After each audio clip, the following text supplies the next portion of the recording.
In this video, I will show you how you can quickly set up your microphones in the Rodecaster Pro. So out of the box, the Rodecaster should be good to use. So there are a lot of presets that once you connect your microphone and you set the volumes properly, you should be able to record start recording very quickly your podcast. Now I'm just going to go quickly through some of the different settings that you can set on that recorder. So at the moment, I have a microphone connected to the microphone jack number 1, the XLR jack number 1. So it's actually on microphone number 1. And the microphone that I'm using at the moment is the Rode M1, which is a dynamic microphone. So right now on the screen, you can see that there's a little bit of audio activity happening. And that's because I've set up my microphone 1 and I've had the gain that's quite high already. So if I set that gain completely low, my microphone is not getting any more response. It's still getting the sound is still being delivered to the Rodecaster Pro, but the Rodecaster Pro, because I have my volume, my signal all the way down here, it's not actually including any of that in the recording. But as soon as I start increasing the volume, I can see that there's a response here. Okay, so let's look at the different settings that exist within this microphone. I'm just going to zoom back in. Okay, so on the LCD screen, at the moment we have the different channels at the bottom, and each channel has a bar that fills up according to how loud, how strong the signal coming from that channel is. I have the Rodecaster Pro title. It's indicating me that there's no SD card, so because I don't have any storage in there. If I have an SD card, it would indicate how long I have left on the SD card. And I have the cog signal here, which is the universal symbol for the settings. So when you go into the settings, there's 4 options that you can click into. There's the channels, there's the podcast, the sound, and the hardware. The channels is the settings that we're going to set for the microphones and the other inputs that are not necessarily microphones. Podcast is where all your podcasts are saved. So if you want to review a podcast, you can go into the podcast section. It will show all the different files that you have. Obviously, we don't have any here because we don't have an SD card. The sound button refers to these buttons here, the sound bay on the side. And I will show you later how you can program or reprogram these buttons. And the last settings is the hardware, which I will touch on in a minute. So let's go into the channels first. So when I press on the channels button, I have the option to click on either the microphones 1 to 4, the USB, the smartphone, or the Bluetooth. These are all the inputs that can potentially record into the Rodecaster Pro. So at the moment, I only have microphone 1 connected. So let's go into channel number 1, which is microphone 1.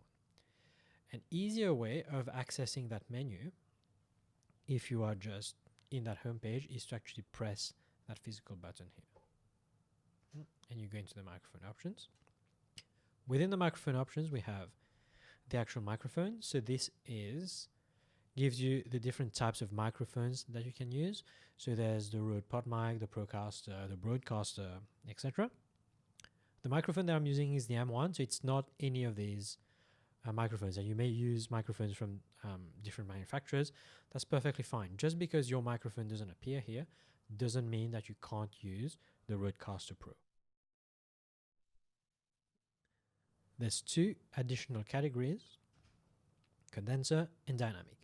If your microphone is not in one of these 6, then condenser and dynamic is the only ones that you have to worry about. So condenser mics and dynamic mics are quite different. The architecture is quite different, so the way that they record is quite different, which is why the Rodecaster needs to know what kind of microphone is connected.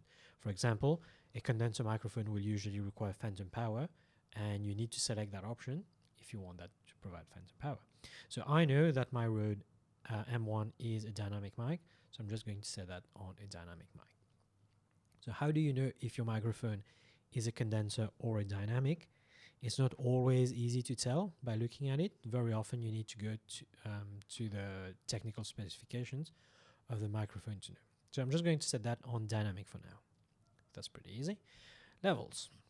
So the levels is how loud or how low your microphone is going to record your voice. So you remember when I had my gain all the way down, my microphone wasn't recording anything. Okay, I had to put it up so that my microphone would pick a signal. But I did say that the microphone, even if the gain was low, the microphone was still picking up signal, and the signal was still being captured by, was still being detected by the Procaster. It was just not including that in the recording. So my level is still all the way down. If we go back into our settings and I go into levels, you see that even though my gain is all the way down, the microphone is still detecting something.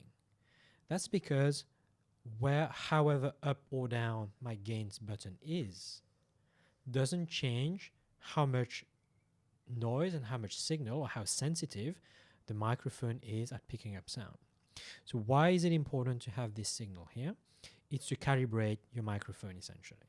So it doesn't matter how high or how low your gain slider is, you need to calibrate your microphone before you start talking.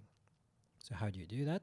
You bring the microphone close to your mouth at the distance that you think is going to be, on average, the distance that you're going to be from your microphone during the recording. So I'm just going to take the microphone close to my mouth right now, and the maximum gain of the maximum signal from an average voice, an average conversation, should be between these two green lines. Okay, so between these two green lines. If you feel like, let's say you have a softer voice and it doesn't get quite there, this is when you increase the level. If you feel like your voice is a little bit too high and that it tends to go beyond these lines, you can always reduce the levels. Okay, so that's one way of calibrating your microphone. Now, if you have a voice that fluctuates quite a lot, and then you have times when you can speak very softly and other times when you can speak quite loud, it's usually better to be safer and be at the lower end of that line rather to the upper end, because if you have a very faint signal, you can always boost it up. If you have a signal that goes beyond what can be recorded by the Procaster, it's called when the audio is clipped, you can't actually recover that, and it will result in a pop sound or in a crackling sound. That can be quite annoying, and even in post-production you can't recover that kind of audio defect. So this is the level. If we go back, the voice, so you have the tone of a voice, whether you have a voice that's in the deep register or the high register. So if you don't really know where you're in, just set it to medium. And the same thing for the strength of your voice. If you're very soft spoken or if you have a strong voice, you can always set that to soft, medium or strong. If you don't know again, you can always put that as medium.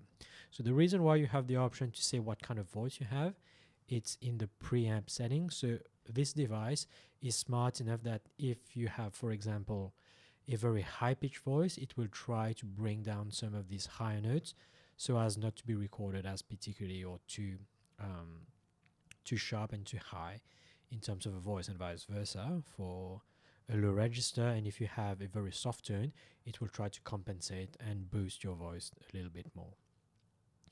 So that was the voice settings, and let's go into the advanced settings. So this is all has to do with the preamplification. So by default, most of these settings will be set to on except for the big bottom, or if someone has been using the Procaster before you don't know what different settings there are. I would say just leave it as the default. The only thing that you might want to play with is the big boom. So the big boom essentially is to accentuate the lower ends of your voice. So it can be quite good because it can add a lot of dimension and add a lot of depth to your voice.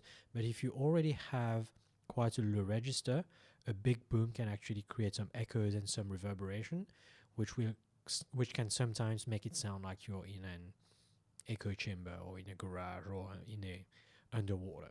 So just be careful with big boom. You have something called a de-esser. So if your S's are quite emphasized while you talk, it can sound as a hissing sound, which again can be a little bit annoying. So the de-esser is actually there to remove it. It's quite subtle. You can't tell a massive difference, but have a play with the de-esser to see if it makes any difference. And then you have other options like the compressor, the high pass filter, and the ducking. I'm not going to go into explaining what these are. So just have a listen to your voice while you're calibrating your microphone and calibrating your channel, see whether you need these or not. The noise gate is very handy. So the noise gate automatically recognizes or tries to identify what is background noise and ambient noise, and automatically rejects these sounds and removes them from the recording.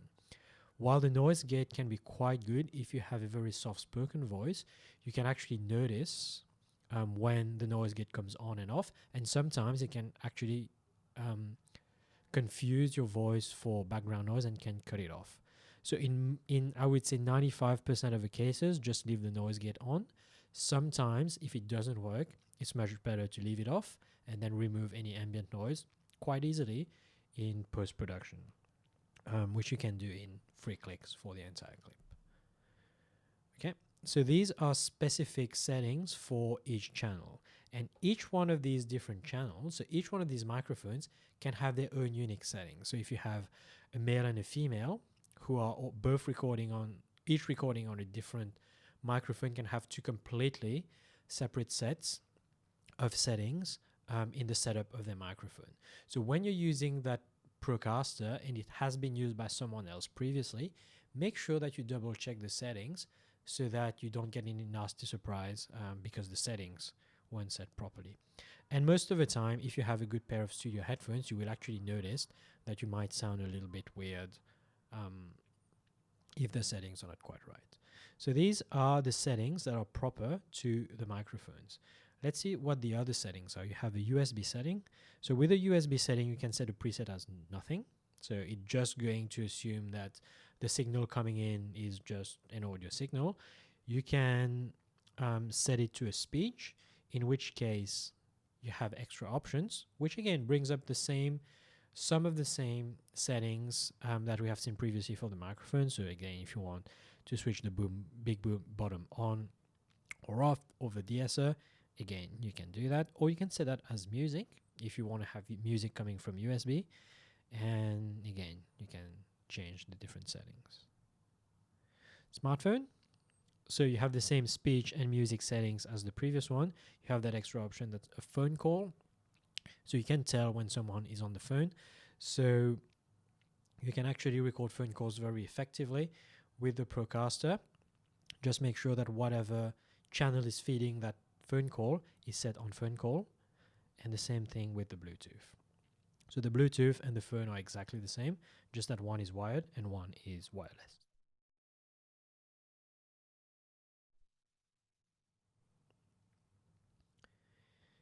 In the sound settings, so like I said, these sounds, these pretty much mirror the buttons that are here. So I'm just going to quickly, and I'll try to see if that will work. I will. So this is the recorder that I'm using currently to record my voice. I will just try to connect this recorder to the Rodecaster, and I'll just see if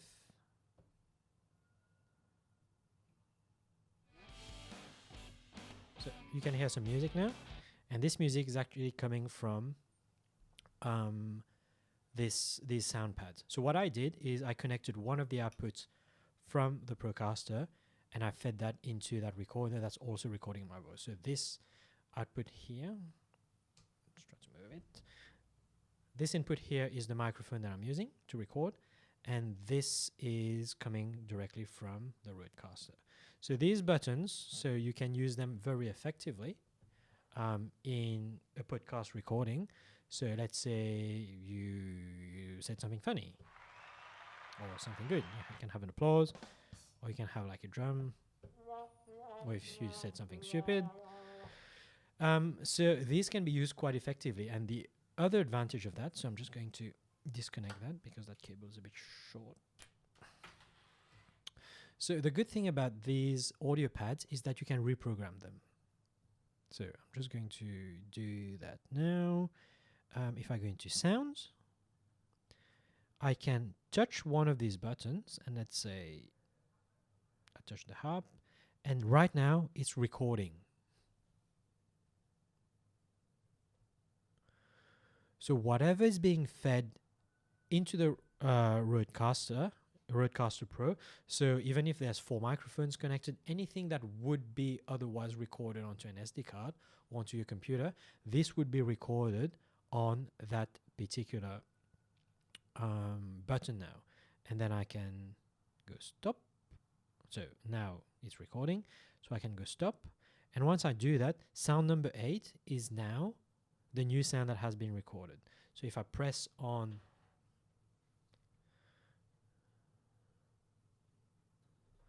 this button now, it will actually play the sound that was just recorded. But at the moment, nothing's recording, so it's just a blank file now.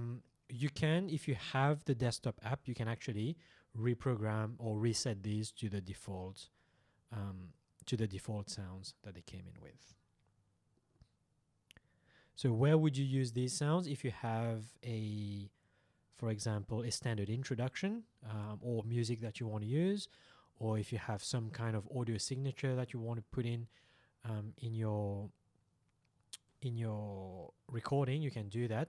And because this one, the sound pads also come with this volume rocker or the gains rocker, you can play a sound and then fade it in, and then before you turn it off, you can just fade it out before you stop the sound.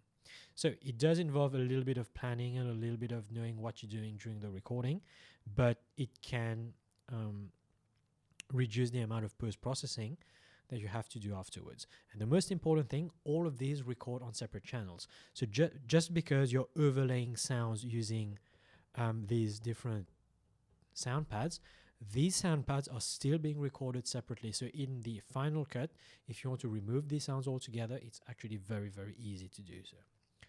Now the last setting is the hardware. So the hardware is just SD card.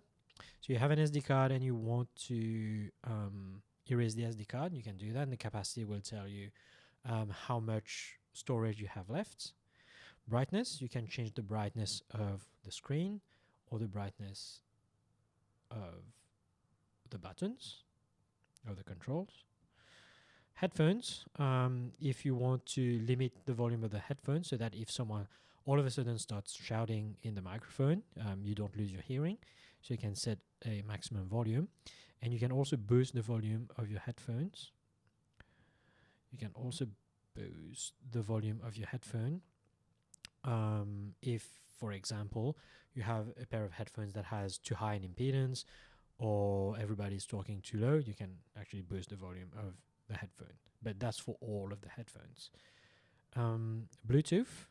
So this is the where you actually pair your Bluetooth to any other device, and the same thing can be done if you just press on the Bluetooth button. Yep, so you can pair whatever device you want to the Rodecaster Pro. And the advanced setting, so if you have multi-channel recording, you can set that onto the micro USB. So multi-channel recording, and I'm going to cover that more when we'll talk about using this device as an audio interface. You can simultaneously record on your computer or on your micro SD card, so you can actually set all of these on. At the moment I can't because it's not connected to USB, it doesn't have a microphone. Oops. And mix minus, Rode has a very good video that explains what mix minus is, and I'm going to include that in the link. And the factory reset, if you want to set that back to any settings that the Rodecaster came out of the box. If you reset the Rodecaster Pro, it will not restore any sound that you have overwritten, but you can do that if you connect it to the desktop app. and the information is all about changing the dates. So these are pretty much all the different settings that you can use when setting up your Rodecaster Pro. So once you've set all your settings, once you've set up all your microphones, you can just hit on record, and at the moment it should light up red, but at the moment, because it's not recording, it's just showing us white. And then you set up your volumes. Now with these volumes, because everything has been calibrated properly, it's just a matter of changing that a little bit up or down.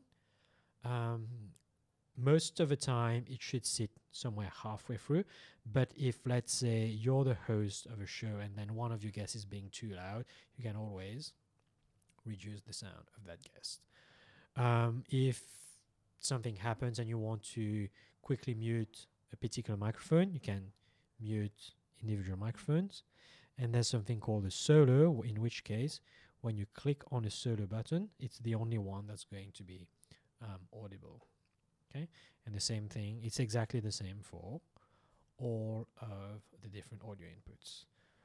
On the top right here, you have the settings for the headphones. So each person might have different preferences about what they want their volumes to be, so you can individually set these volumes. And that's it. In the next video, I will show you how you can use this device as an audio interface, and how you can create and how this interacts with a computer.